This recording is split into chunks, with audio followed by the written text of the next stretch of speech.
Part of the reason why Queen are widely regarded as the ultimate live act is the indisputable fact they had one of the greatest frontmen in the history of rock and roll. So for this two-part Queen the Greatest live special, we've delved back into the archive to get some fascinating insights from Freddie Mercury.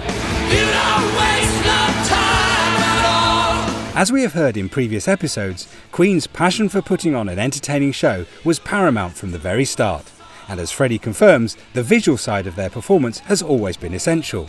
I think the kind of visual element is always going to have to be there. It's a form of entertainment, entertainment will take. And I think there's no way, people want to be entertained in various ways. And one way I know they don't want to be entertained is for people to just come on and play their songs.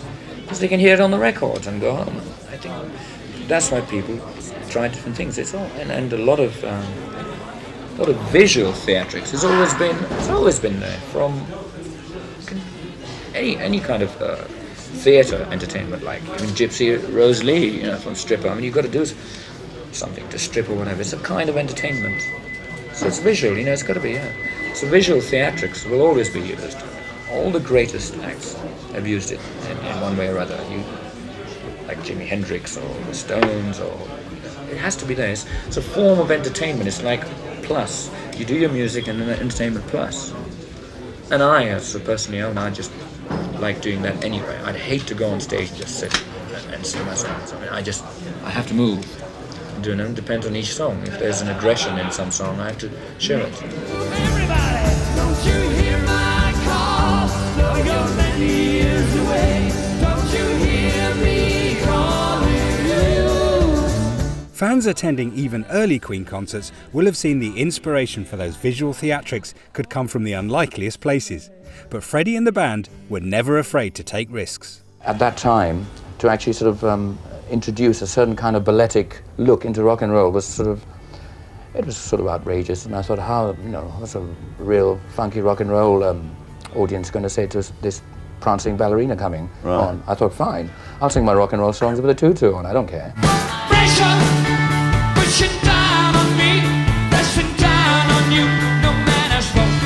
As the scale of Queen's live shows grew through the 70s and into the 80s, as Brian and Roger have previously revealed, the need to innovate and evolve became even more important.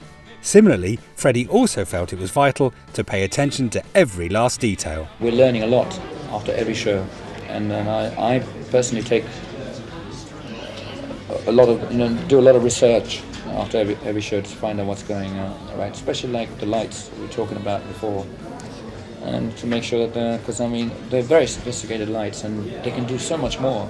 And I think every day I learn something, I ask the lighting man to do something new, and also we're interjecting the show with new songs. So every time we do a new song, we have to have a new light thing. So I think I ask him to try and do different things every day. So I don't know, you've seen the shows before, but I don't know if you find them different. But the light cues can be different, forever. You can have a new show every day if you wanted to.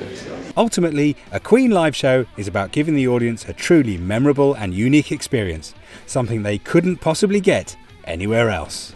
I hate this thing about people thinking, we've heard a Queen album, let's go and see this, their stage show and see if it sounds the same. I think by now, people who come to see our shows know that it's not going to be exactly the same. We don't want it to be. How boring if we reproduce note for note what was on the album. They might as well sit at home and listen to the album with a few visuals thrown in.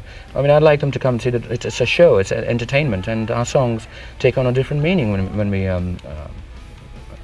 do a stage show. So what they hear on record can be totally different to what they hear on stage. We deliberately do that, and some like that because some of the songs have that depth. I think that where we can do it on an album, and when we do it in a show, we can totally twist it around and we do what is best for the show. Whatever comes of you and me.